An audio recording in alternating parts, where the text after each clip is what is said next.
亲爱的兄弟们，今天聊一个我们这里的话题，有没有发现自己梦想理想慷慨激昂洪荒之力无处在你的老家发泄学了一身本事一身才华，回到你自己的故乡去反而停滞不前，这很多原因，最大的原因在哪里啊？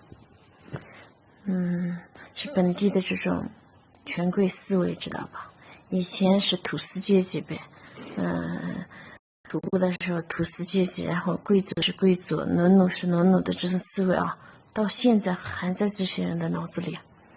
他当官了，他只要是官有权的，他儿子的儿子都要以权谋私，知道吧？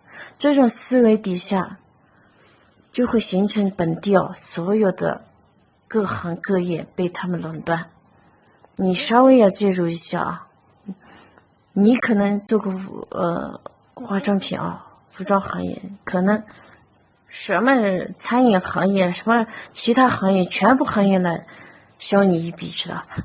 为什么？这全部都是一条船上的蚂蚱。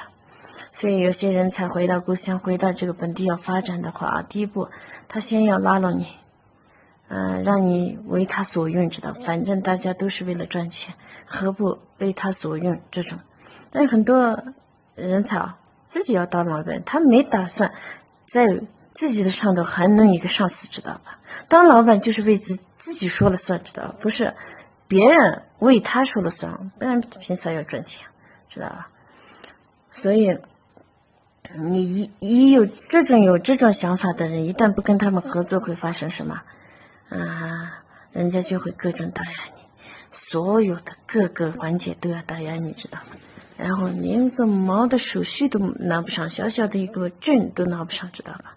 这才是妨碍很多很多大学生无法创业，很多很多企业无法在这持久发展的真正的原因，知道吧？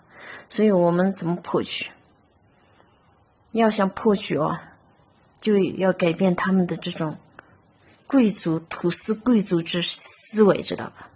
你既然当官了你的岗位给你发多少工资，你就拿好你的那点工资，安安静静的干你的活。我们井水不犯河水，你非要犯，那我们发长线了，还能干嘛呀？国家提倡这些，所以我们见势顺势而为现在这个大环境，你还想托关系户为首，也都要垄断所有的，那就不好意思